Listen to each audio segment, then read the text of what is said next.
welcome to Perfection IS. My name is Hanisha Beniwal and this is going to be our lecture second for the current affairs revision series of the economics section. Let us look at the first news. The first news is related with the skill development program for Surya Mitra. Right, and what are Surya Mitra? So basically, India is promoting the new and renewable energy.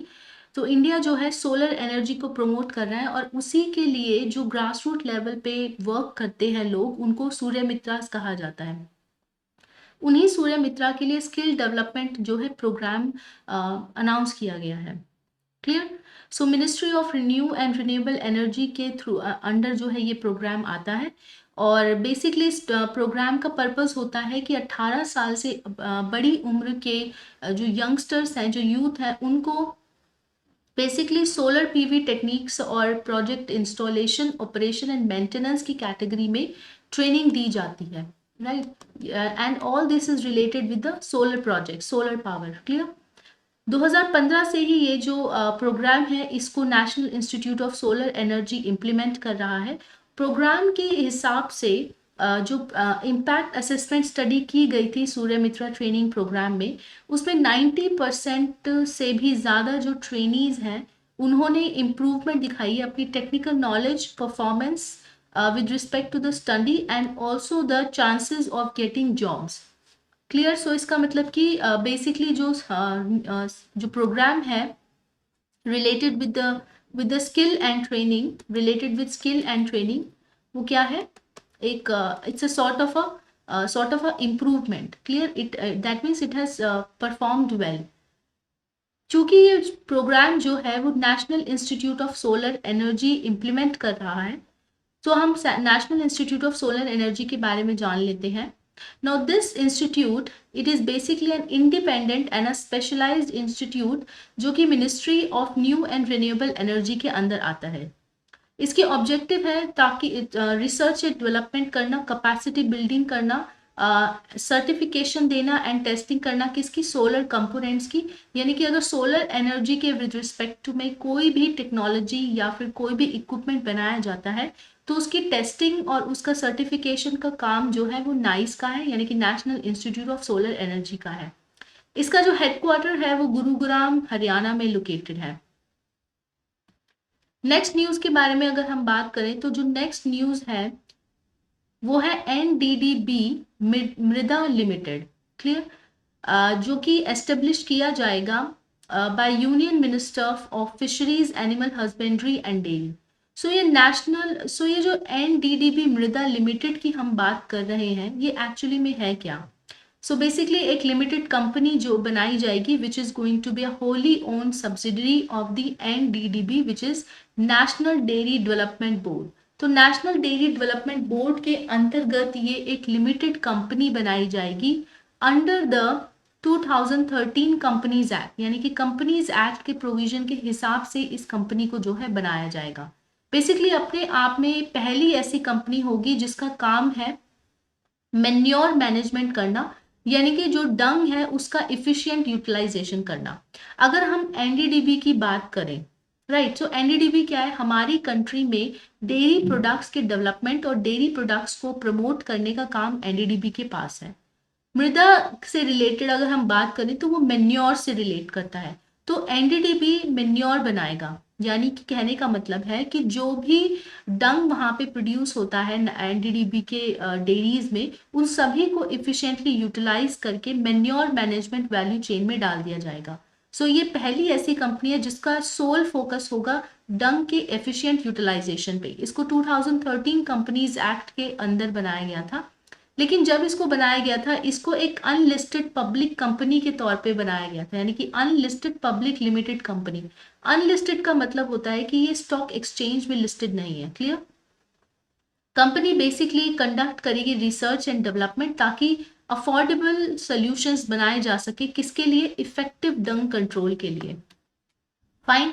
Company जो है ऐसे methods को setup करेगी जिससे carbon revenue जो accumulate होता है इन project से, उस सभी वो सब जो है as a additional revenue stream की तरह काम करे फॉर द डेयरी फार्मर्स।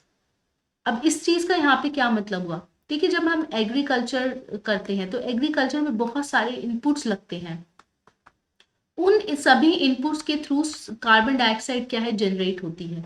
जब ये कार्बन डाइऑक्साइड जनरेट होती है, सो ये जो कार्बन जनरेशन है इसको कम करने से जो रेवेन्यू जनरेट होगा, राइट, इसको कम करने से, यानी कि ऐसे मेथड्स और ऐसे प्रोसेसेस को डेवलप करना है जो कि लेस इमिशन करें with respect to the carbon dioxide. और उसी सब रेवेन्यू को जो है एडिशनल रेवेन्यू के तौर पे किनको दिया जाएगा, डेयरी फार्मर्स को, ताकि वो अपनी ऑर्गेनाइजेशन को और ज़्यादा एफिशिएंट बना सके और उसकी मार्केटिंग कर सके। अगर डंग होता है, अगर वो यूं ही ओपन एरियाज में डिकम्पोज होता रहेगा तो उससे कार्बन डाइऑक्साइड और मीथेन जैसी गैसेस क्या है जनरेट होती हैं। लेकिन वहीं उस डंग को हम अगर इफिशिएंटली वैल्यू चेन में डाल दें तो जिसकी वजह से हम फर्टिलाइजर्स भी बना सकेंगे, मैन्योर भी बना सकेंगे, and at the same time हम CO2 के और मीथेन के जो प्रोडक्शन है, सॉरी जो इमिशन है, उसको भी क्या है हम डिक्रीज कर सकते हैं। ये जो डंग बेस्ड ऑर्गेनिक फर्टिलाइजर जो मार्केट में सेल किया जाएगा वो सेल किया जाएगा सूधन, बाय द ट्रेड नेम सूधन, यानी कि ये जो मेन्योर बनेगी यूजिंग द डंग, इसका एक नाम दिया गया है विच इज द ट्रेडमार्क। देखिए ट्रेडमार्क क्या होता है, ये वो ब्रांड का नाम होता है जिससे कोई भी कंपनी अपने प्रोडक्ट को सेल करती है। तो जो NDDB मृदा लिमिटेड कंपनी है वो अपने प्रोडक्ट यानी कि मेन्योर को सूधन नाम के ट्रेडमार्क से क्या है सेल करेगी मार्केट में। थर्ड न्यूज जो हम डिस्कस करेंगे वो है related with the masala bonds. तो इंपॉर्टेंट क्या है मसाला बॉन्ड से, मसाला बॉन्ड्स हम सब जानते हैं कि रुपी डिनोमिनेटेड बॉन्ड होते हैं जो कि फॉरेन मार्केट्स में मतलब इंटरनेशनल मार्केट में जिनको सेल किया जाता है, राइट। सो मसाला बॉन्ड्स बेसिकली इशू किए जाते हैं बाय इंडियन फर्म्स और ऑर्गेनाइजेशन जो कि इंडिया के बाहर है, मगर ये क्या रुपी डिनोमिनेटेड बॉन्ड होते हैं। जनरली जो बाहर इशू किए जाते हैं बॉन्ड्स वो डॉलर में होते हैं, क्योंकि डॉलर क्या है एक इंटरनेशनल करेंसी है जिसमें सारा जो ट्रेड होता है एंड ट्रेड एक्सचेंज जो होता है वो सभी डॉलर्स में होता है। लेकिन इंडिया चाहता है कि रुपी की भी value at the international level enhance हो, तो उसके लिए हमें masala and at the same time हम बाहर से इन्वेस्टमेंट भी ला सकें, तो उसके लिए हमें क्या है बॉन्ड्स इशू करने होते हैं। तो मसाला बॉन्ड उस टाइप के बॉन्ड्स होते हैं जो फॉरेन मार्केट्स में रिलीज किए जाते हैं मगर रुपी में उनकी वैल्यू होती है, ठीक है, इनकी जो वैल्यू होती है वो रुपी में होती है। So clear, so this was about the masala bond. So 2014 में इंडिया की फाइनेंस इंफ्रास्ट्रक्चर प्रोजेक्ट्स को इंडिया में फाइनेंस करने के लिए मसाला बॉन्ड्स को इशू किया गया था। और ये जो मसाला बॉन्ड्स है इशू किए जाते हैं IFC यानी कि इंटरनेशनल फाइनेंस कॉर्पोरेशन, जो कि वर्ल्ड बैंक ग्रुप की एक क्या है आर्म है। वर्ल्ड बैंक ग्रुप पे क्या है वर्ल्ड बैंक ग्रुप इसलिए इसको कहा जाता है क्योंकि इसमें डिफरेंट क्या है आर्म्स है वर्ल्ड बैंक की, जो कि डिफरेंट पर्पस के लिए काम करती है। जैसे फॉर एग्जांपल एक मीगा होती है, एक इंफ्रास्ट्रक्चर आर्म है, एक फाइनेंसिंग आर्म है, एक प्राइवेट को लेंड करती है, और एक international trade dispute settlement arm है। तो इस तरीके से डिफरेंट आर्म्स है वर्ल्ड बैंक ग्रुप की, और उसमें से एक इंपॉर्टेंट आर्म है international finance corporation. So basically जो IFC है वो फाइनेंस के फील्ड में क्या है वर्क करती है। सो मसाला बॉन्ड्स क्या होते हैं, ये इंडिया को अनेबल करते हैं बाहर से यानी कि अब्रॉड से रुपी डिनोमिनेटेड बोरोइंग के लिए। यानी कि देखिए ये इंडिया है और ये आउटसाइड मसाला बॉन्ड्स यहाँ इशू हो रहे हैं, तो अगर ये रुपी डिनोमिनेटेड बॉन्ड हो गए तो इंडिया क्या है बोरो कर सकेगा किसमें, रुपी में ही, यानी कि उसको एक्सचेंज करवाने की जरूरत नहीं पड़ेगी। लेकिन अगर बॉन्ड आउटसाइड यानी कि इंटरनेशनल मार्केट में इशू होते हैं डॉलर्स में, तो इंडिया जब बोरो करेगा तो उसको रुपी में कन्वर्ट करा के ही हम अपने डोमेस्टिक मार्केट में यूज कर सकेंगे। और अगर हमें इंपोर्ट का पैसा देना होगा तो वो भी हम किस में देते हैं, डॉलर्स में। क्लियर। सो बेसिकली इंडिया के करेंसी को क्या है इंटरनेशनल करने के लिए and at the same time जो एक्सचेंज रेट का वैल्यू है उसको उतना ज़्यादा अफेक्ट ना करे, मतलब वॉलेटिलिटी से बचाने के लिए भी मसाला बॉन्ड्स को यानी कि रुपी डिनोमिनेटेड बॉन्ड्स को इशू किया जाता है। Clear. So as a part of external commercial borrowing policy in the year 2015 RBI ने भी क्या है इसको अलाउ किया था और एक फ्रेमवर्क भी इशू किया था कि किस तरीके से फॉरेन करेंसी में या रुपी डिनोमिनेटेड बॉन्ड्स को जो है outside in the international market issue किया जा सकता है। सो बेसिकली मसाला बॉन्ड क्या होते हैं, एक तरीके की डेट सिक्योरिटीज होती है जो कंपनी को बाहर से लोकल करेंसी में कैपिटल को बोरो करने में आसानी करती है। कहाँ से? From the international investors. या so they are basically they are what, they are the offshore bond which are rupee denominated, यानी कि रूपी में होते हैं ये, मगर ये क्या है? ऑफ शोर बॉन्ड है। इनको दोनों ही एंटिटीज इशू कर सकती हैं, यानी कि पब्लिक एंटिटी भी और प्राइवेट एंटिटी भी। क्लियर? सो जो बॉन्ड्स हैं they can be purchase by the foreign investors जो कि इंडिया में अपने फंड को इन्वेस्ट करना चाहते हैं। इसकी एलिजिबिलिटी क्या है? एलिजिबिलिटी ये है कि कोई भी रेजिडेंट है किसी भी नेशन का जो कि फाइनेंशियल एक्शन टास्क फोर्स का क्या है? पार्ट है, वो सब्सक्राइब कर सकते हैं मसाला बॉन्ड्स को। यानी कि अगर कोई नेशन FATF का पार्ट नहीं है, यानी कि अगर वो FATF के रूल्स एंड रेगुलेशन को फॉलो नहीं करता है, तो उसका कोई भी रेजिडेंट मसाला बॉन्ड को नहीं सब्सक्राइब कर सकता, मसाला बॉन्ड्स को नहीं खरीद सकता। सिक्योरिटी मार्केट रेगुलेटर्स की अगर हम बात करें तो ऐसे सिक्योरिटी मार्केट रेगुलेशन जो कि international organisation of security commission के मेंबर हैं, सिर्फ वही सब्सक्राइब कर सकते हैं, बाकी और कोई नहीं कर सकता। तो ये इसका एलिजिबिलिटी क्राइटेरिया हो गया। अगर हम बॉन्ड से रिलेटेड मेच्योरिटी पीरियड की बात करें, सो बेसिकली RBI के हिसाब से जो बॉन्ड है वो एक फिस्कल ईयर में 3 साल की मेच्योरिटी के लिए 50 मिलियन US डॉलर को क्या है? इशू कर सकता है रुपी में। बॉन्ड यानी कि रुपी की जो वैल्यू है वो 50 मिलियन US डॉलर के इक्वल होनी चाहिए एक फिस्कल ईयर में। क्लियर? और इसकी जो मेच्योरिटी पीरियड है वो 3 ईयर टू 5 ईयर्स हो सकता है।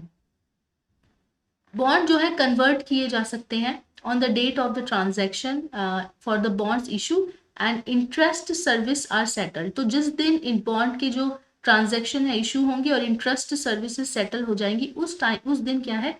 बॉन्ड को कन्वर्ट किया जा सकता है एट द मार्केट वैल्यू। यानी कि बेसिकली बॉन्ड को क्या है? रिडीम किया जा सकता है। बॉन्ड क्या है?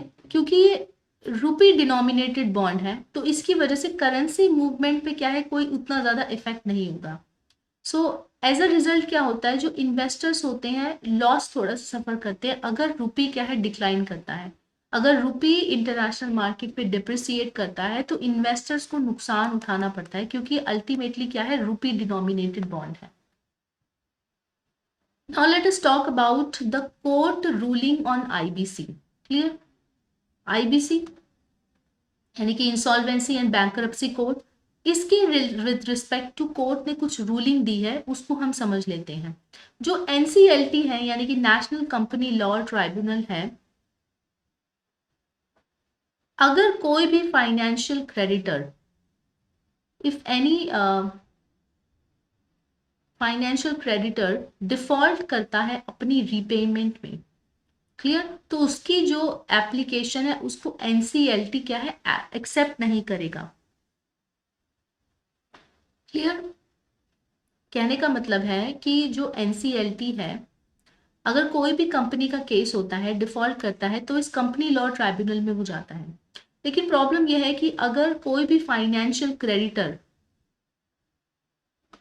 डिफॉल्ट करता है अपने रीपेमेंट में, जस्ट बिकॉज वो फाइनेंशियल ऑब्लिगेशन एग्जिस्ट करते हैं and corporate debtor has defaulted it's repayment, तो उसकी वजह से जो NCLT है उसके इंसॉल्वेंसी एप्लीकेशन को क्या है? सबमिट नहीं करेगा। तो ये क्या है? कोर्ट की रूलिंग है किस पर?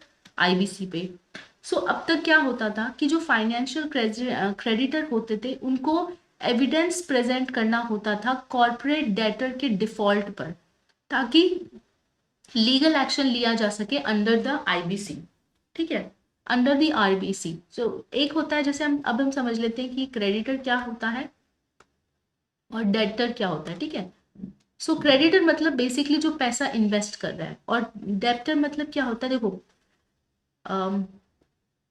ये लोग क्या होते हैं कि basically they provide with the debt यानी कि लोन एक्सेट्रा। एंड क्रेडिटर क्या होता है? इनका क्या है? इक्विटी बेस्ड सिस्टम होता है। सो अगर कोई भी कॉर्पोरेट डेटर डिफॉल्ट कर जाता है तो उसके और फाइनेंशियल क्रेडिटर्स को क्या होता था? इसका एविडेंस प्रोवाइड करना होता था एनसीएलटी को, अगर वो आईबीसी के अंदर कोई भी लीगल एक्शन लेना चाहते हैं। इसकी जो एप्लीकेशन होती थी उसको एनसीएलटी क्या है, अप्रूव करती थी। क्लियर? आई होप कि आप लोग को समझ आ रहा होगा। तो इसी एप्लीकेशन को क्या है, एनसीएलटी जो है अप्रूव करती थी, ताकि जो केसेस हैं उनको क्विकली एडमिट किया जा सके। फॉर एग्जाम्पल की एक रूलिंग थी Vidarbha industries private limited versus the axis bank. तो मगर क्या है, मगर रूलिंग में सामने आया, स्पेशली इस केस में ये सामने आया कि ये जो पूरा प्रोसीजर है ये काफी अनक्लियर है। ये जो पूरा प्रोसीजर है काफी अनक्लियर है। तो अब सुप्रीम कोर्ट ने इस चीज को लेकर के क्या कहा है? सो बेसिकली सुप्रीम कोर्ट ने कहा है कि एनसीएलटी को इवैल्यूएट करना पड़ेगा each of the argument put forward by the corporate debt opposing admission on its own merit. यानी कि अब फाइनेंशियल क्रेडिटर्स को एप्लीकेशन देने के लिए कोई भी एविडेंस नहीं प्रूव करना होगा। सारी की सारी रिस्पॉन्सिबिलिटी किस पे आएगी है, कॉर्पोरेट डेटर पे। इसकी वजह से क्या होता है कि फाइनेंशियल क्रेडिटर्स के लिए एप्लीकेशन को डिक्लाइन करना even in the case of the default possible हो जाता है, राइट? सो अब समझ लेते हैं कि इसका इफेक्ट क्या होगा, इस रूलिंग का इफेक्ट क्या होगा। देखिए आईबीसी क्या है, बेसिकली जो नेशन का क्रेडिट कल्चर है उसको सक्सेसफुल बनाना चाहता है, ताकि जो भी बोरोवर्स होते हैं वो अपनी ऑब्लिगेशंस को अपहोल्ड कर सके, और किसी भी फर्म पे क्या है उनका जो प्रोस्पेक्ट है, जो कंट्रोल लूज करने का,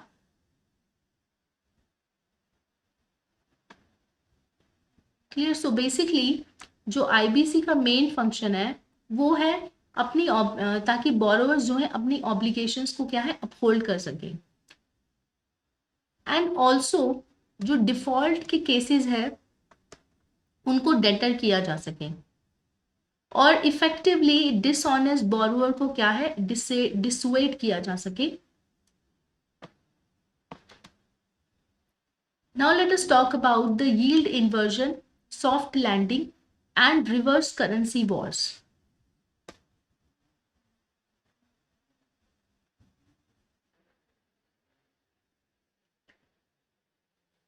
सो इस वाले लेक्चर में, आई मीन इस सेक्शन में, इस न्यूज में 3 इंपॉर्टेंट टर्म है। सबसे पहला है यील्ड इन्वर्जन, दूसरा है सॉफ्ट लैंडिंग, और तीसरा है रिवर्स करेंसी वॉर्स। तो सबसे पहले हम कॉन्टेक्स्ट समझ लेते हैं। कॉन्टेक्स्ट ये है कि बेसिकली जो इंटरेस्ट रेंज है, इंटरेस्ट रेट्स हैं वो क्या है, इंक्रीज हो रहे हैं because of the US central bank, उनकी पॉलिसी की वजह से। यूएस में इन्फ्लेशन रेट जो है जून में 9.1% था, जो कि 40 ईयर्स में हाईएस्ट इन्फ्लेशन रेट है। बहुत सारे जो ऑब्जर्वर्स हैं, जो एक्सपर्ट्स हैं, इकोनॉमिक एक्सपर्ट्स, उनका ये कहना है कि यूएस का जो सेंट्रल बैंक है, जो फेडरल बैंक है यूएस का, वो इकोनॉमी को सॉफ्ट लैंडिंग नहीं दे पाएगा, क्योंकि जो यूएस का यील्ड कर्व है क्या है, वो इन्वर्ट हो गया है, inversion, because of the inversion of the US yield curve.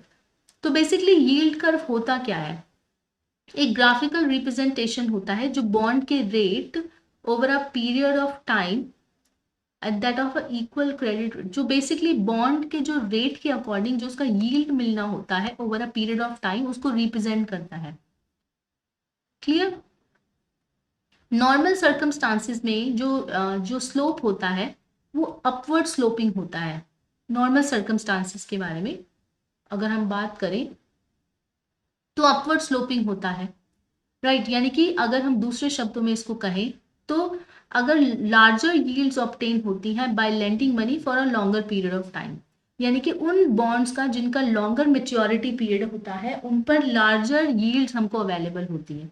लेकिन इन्वर्टेड यील्ड कर्व में क्या होता है, लार्जर यील्ड प्रेजेंट, मतलब लार्ज यील्ड मिलती है on the short term securities. Clear? तो यानी कि जो यील्ड कर्व है वो क्या है, इन्वर्ट हो गया है। So this bond yield curve occasionally gets inverted. So ऐसे bonds जिनकी ड्यूरेशन 2 साल है, for example they will yield larger return and interest rate, अगर हम उनको उन बॉन्ड्स के साथ कंपेयर करें जिनका मेच्योरिटी पीरियड क्या है, 10 साल का है। सो बेसिकली यील्ड कर्व का इन्वर्जन हो जाने का मतलब ये होता है कि जो शॉर्ट टर्म सिक्योरिटीज हैंगी उन पर क्या है, लार्ज यील्ड मिलती है, उन पर क्या है, लार्ज यील्ड मिलती है। Clear? So why does basically this yield curve inversion occurs? So जब इन्वेस्टर्स होते हैं, जो इन्वेस्टर्स होते हैं, अगर उनका कॉन्फिडेंस रहता है इकोनॉमी में, सो वो क्या करते हैं, अपने जो फंड है उसको लॉन्ग टर्म बॉन्ड से निकाल करके शॉर्ट टर्म रिस्कियर एसेट्स में डाल देते हैं, जैसे कि स्टॉक मार्केट।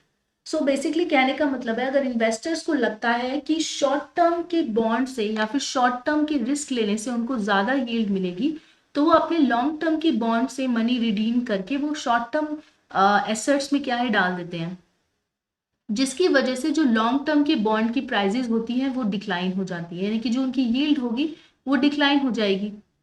क्लियर? तो इसकी वजह से क्या है, जो बॉन्ड का जो यील्ड कर्व है वो इन्वर्ट हो जाता है, यानी कि अब शॉर्ट टर्म की सिक्योरिटीज पर ज्यादा यील्ड मिलेगी as compare to the long term securities. तो जब इन्वेस्टर्स ये एंटिसिपेट करते हैं कि इकोनॉमी में ट्रबल होंगे from the short term hazardous investment जैसे कि स्टॉक मार्केट, तो वो क्या करते हैं, अपना फंड शॉर्ट टर्म मार्केट से निकाल करके उसको फिर से लॉन्ग टर्म बॉन्ड पे ले आते हैं। तो ये क्या है, तो as a result of this what happens, जो शॉर्ट टर्म बॉन्ड सिक्योरिटीज होंगी उनका जो यील्ड है वो कम हो जाएगा, यानी कि वापस से नॉर्मल सिनेरियो पे आ गए हम। इंपॉर्टेंस ये होती है कि अगर if an inversion of the bond yield curve persist for several month, so इसका मतलब क्या होता है, it has proven to be a reliable indicator of recession. अगर ऐसा हो रहा है, अगर बॉन्ड यील्ड का कर्व जो है इन्वर्ट हो रहा है, तो उसका मतलब क्या है इकोनॉमिक के टर्म्स में, कि क्या है, रिसेशन हो रहा है। क्लियर? अगर हम बात करते हैं सॉफ्ट लैंडिंग की और वर्सेस द हार्ड लैंडिंग, ये इंपॉर्टेंट चीज है यहाँ पर। सॉफ्ट लैंडिंग क्या होती है, जब सेंट्रल बैंक यानी कि कंट्री का जो सेंट्रल बैंक होता है, जैसे इंडिया के अंदर आरबीआई है, सक्सेसफुली इकोनॉमी को रिसेशन से बाहर निकालना, यानी कि रिसेशन क्या है, अभी इकोनॉमी रिसेशन में गई भी नहीं है और बिना किसी को नुकसान पहुंचाए कंपनी जो इकोनॉमी है वो उससे बाहर आ गई है, तो इसको बोलते हैं सॉफ्ट लैंडिंग। लेकिन हार्ड लैंडिंग तब यूज की जाती है जब सेंट्रल बैंक की एक्टिविटी की वजह से ही रिसेशन आ जाए। जैसे फॉर एग्जांपल कि अगर इंटरेस्ट रेट बढ़ जाते हैं, तो जैसे ही अगर शॉर्ट टर्म में इंटरेस्ट रेट बढ़ेंगे तो शॉर्ट टर्म बॉन्ड की जो यील्ड है वो इंक्रीज हो जाएगी, यानी कि यील्ड कर्व जो है इन्वर्ट हो गया, और लॉन्ग टर्म बॉन्ड की यील्ड कर्व कम हो जाएगी। तो ये क्या हुई, हार्ड लैंडिंग एक तरीके से, यानी कि सॉफ्ट लैंडिंग नहीं है। राइट? सो अभी फिलहाल क्या है, जो यूएस का फेडरल बैंक है, जो यूएस का सेंट्रल बैंक है, जो वहां पर इकोनॉमी की स्टेबिलिटी और इन्फ्लेशन को मेंटेन करता है, वो कॉस्ट ऑफ मनी जो है इंक्रीज कर रहा है, और एट द सेम टाइम जो मनी अवेलेबल हो उसको डिक्रीज कर रहा है। सो इसको क्या बोलते हैं, and this is resulting into spiralling inflation. जैसे कि हमने देखा कि इन्फ्लेशन 9% से भी ज्यादा जो है यूएस में इंक्रीज हो रहा है। Now let us talk about one more important topic which is BOT model. So जैसा कि हम देखते हैं पीपीपी मॉडल आप लोगों ने सुना होगा, यानी कि पब्लिक प्राइवेट पार्टनरशिप। सो इसमें क्या होता है, बेसिकली गवर्नमेंट सेक्टर की कंपनीज और प्राइवेट प्लेयर्स जो है एक दूसरे के साथ पार्टनरशिप करते हैं ताकि इंफ्रास्ट्रक्चर के प्रोजेक्ट्स को क्या है सक्सेसफुली एग्जीक्यूट कर पाए। सो जो नेशनल हाईवे अथॉरिटी होती है इंडिया की, उसने रिसेंटली बॉट मॉडल को क्या है अनाउंस किया है, और उसके अंदर बॉट मॉडल के अंदर 2 हाईवे इंप्रूवमेंट प्रोजेक्ट्स को प्राइवेट पार्टीज को दिया गया है, ताकि in the third quarter of 2022। Clear?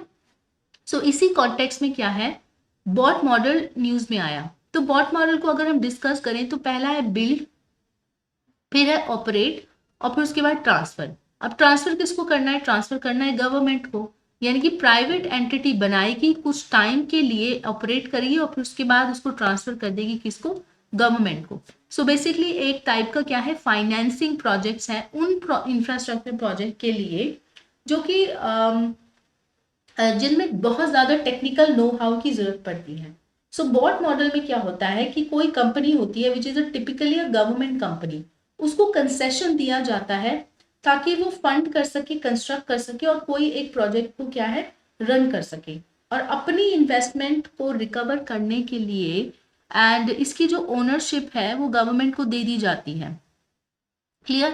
कोई प्राइवेट एंटिटी भी हो सकती है, जरूरी नहीं कोई गवर्नमेंट कंपनी ही होगी, कि एक प्राइवेट एंटिटी होती है वो इस प्रोजेक्ट को क्या है फंड करती है, कंस्ट्रक्ट करती है और इस प्रोजेक्ट को रन भी करती है। मगर वो इस प्रोजेक्ट को तब तक रन करेगी जब तक उसकी सारी की सारी जो इन्वेस्टमेंट है रिकवर नहीं हो जाती, जो कि लगभग 20 से 30 साल के लिए रन करेगी। उसके बाद ये जो कंपनी है इसको ट्रांसफर कर देगी किसको? गवर्नमेंट को। क्लियर? अब हम जानते हैं कि NHAI किस तरीके से बॉट मॉडल को क्या है प्रैक्टिस में लेकर के आएगी। सबसे पहले तो पहले क्या होता था कि पहले प्रोजेक्ट के रेवेन्यू को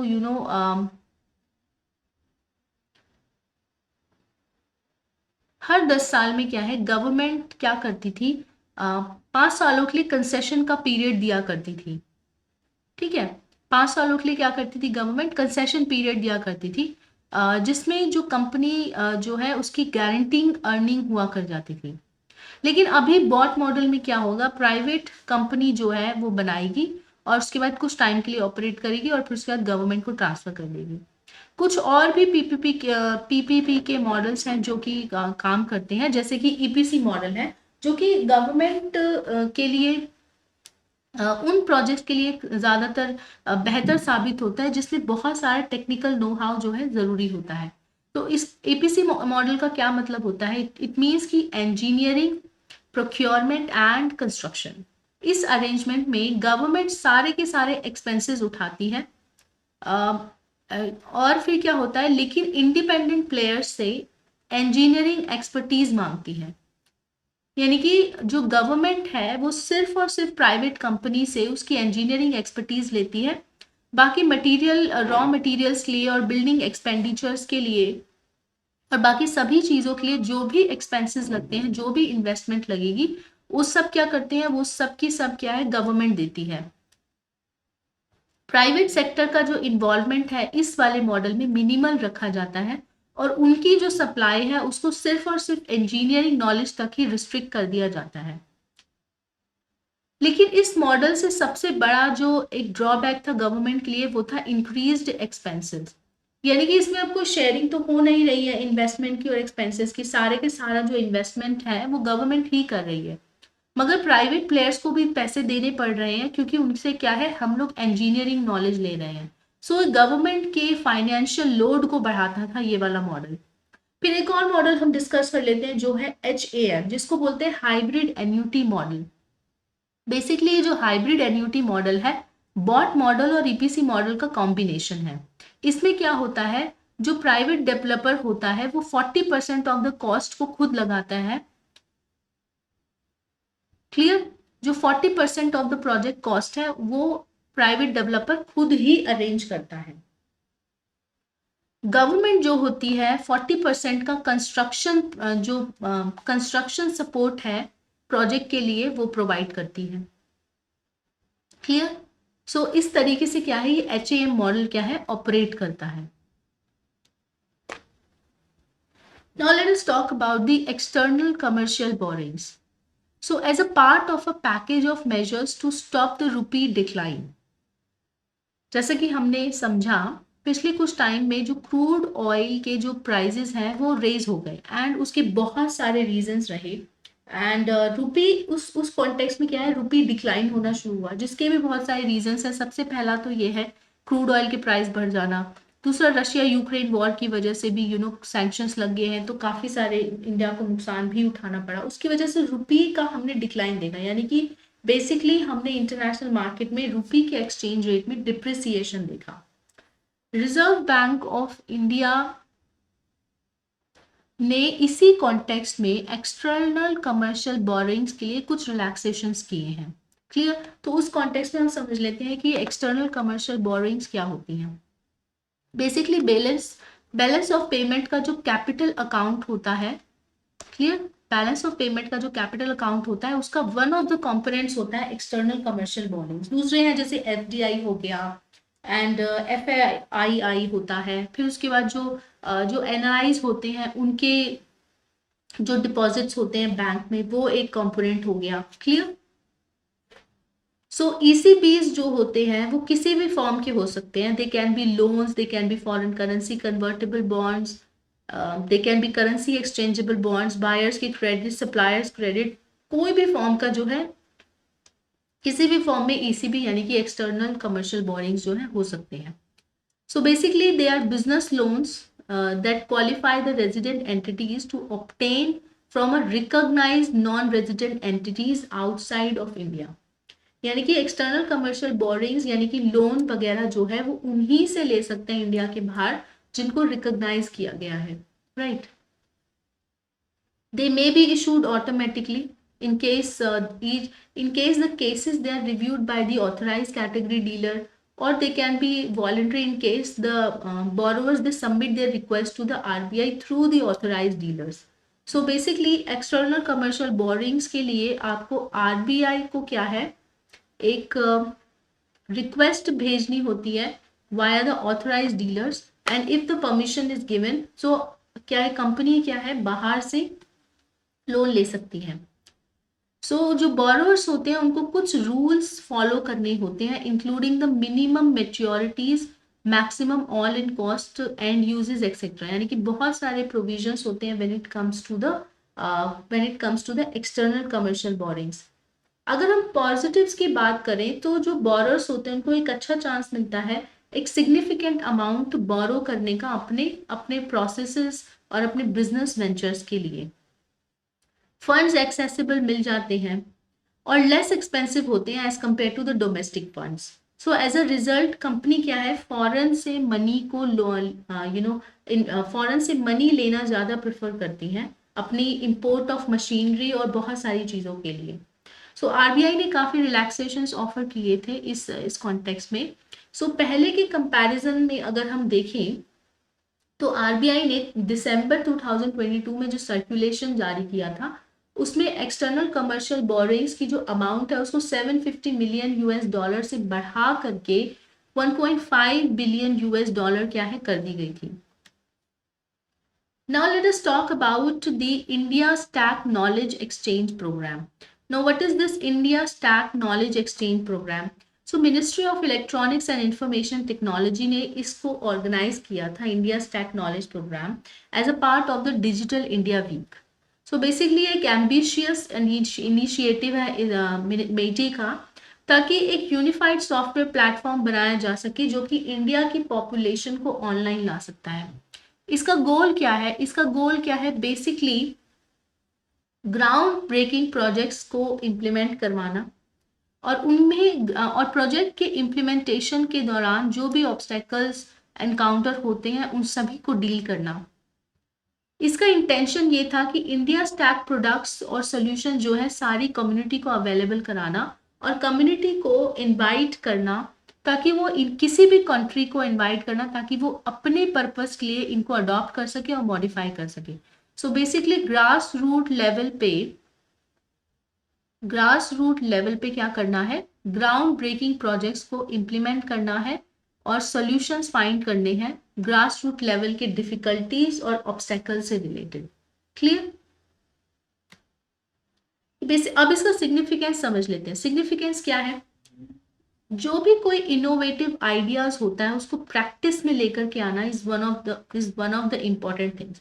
कोई भी टेक्नोलॉजी जो डेवलप होती है उसका एप्लीकेशन क्या है, इंपॉर्टेंट होता है, राइट। सो अगर कोई भी ग्राउंड ब्रेकिंग डिस्कवरी है या कोई भी ग्राउंड ब्रेकिंग प्रोजेक्ट है, ग्राउंड ब्रेकिंग का मतलब होता है कि जो एक डिफिकल्ट सिचुएशन को एक सॉल्यूशन प्रोवाइड करना, तो उसका इम्प्लीमेंटेशन करवाने का काम इस प्रोग्राम का है। Clear? Specially in the field of the digital transformation. India stack knowledge exchange को एस्टेब्लिश करना इसका एक इम्पॉर्टेंट सिग्निफिकेंस है। एक एज अ फोरम की तरह वर्क करना ताकि डिफरेंट जो पार्टिसिपेंट्स हैं वो आपस में कोलैबोरेट कर सकें, नॉलेज को शेयर करना, एक ग्लोबल लेवल पे डेटाबेस को जनरेट करना, specially with respect to the digital public goods. Now let us talk about the geographical areas जो इस ISK यानी कि इंडिया नॉलेज स्टैक इसमें इंक्लूडेड है। सबसे पहले हम बात कर लेते हैं अर्बन स्टैक की, जिसमें India urban data exchange included है, यूलिप भी शामिल है। देखिए जैसे हमारा UPI है ना, वैसे ही जो लास्ट बजट था उसमें जो हमारी गवर्नमेंट थी उन्होंने यूलिप को अनाउंस किया गया था, एक unified logistic interface platform. Basically urban infrastructure के लिए एक यूनिफाइड प्लेटफॉर्म बनाया गया था, उसी को क्या है यूलिप नाम दिया गया है। स्मार्ट सिटीज मिशन हो गया, digital infrastructure for governance impact and transformation, जिसको डिजिट IUDX बोलते हैं। Open network for digital commerce, ये काफ़ी न्यूज़ में रहा था। इसका मतलब ये है कि आपको अलग अलग वेबसाइट पे जाकर के अपना अकाउंट नहीं बनाना होगा, आप एक ही अकाउंट से डिफरेंट वेबसाइट से प्रोडक्ट खरीद सकते हैं। फॉर एग्जाम्पल कि अगर आपका अकाउंट अमेजोन पे है तो आप उसी अमेजोन के अकाउंट से आप फ्लिपकार्ट से प्रोडक्ट खरीद सकेंगे, आपको सेपरेट फ्लिपकार्ट का अकाउंट नहीं चाहिए। इसी को बोला गया था open network for digital commerce. लेकिन अभी ये फुली इम्प्लीमेंट नहीं हुआ है।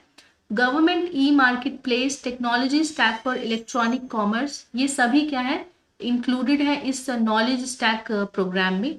स्पेस टेक्नोलॉजी की अगर हम बात करें तो Bhuvan, Bhoonidhi and Yuktdhara as well, meteorological and oceanographic satellite data archival centre MOSDAC शामिल है।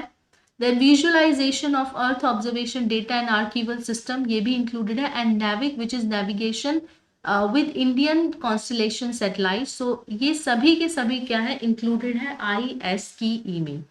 So this is it for this lecture. We'll see you in the next lecture. I hope you like it. Thank you so much for watching Perfection IS. Have a nice day.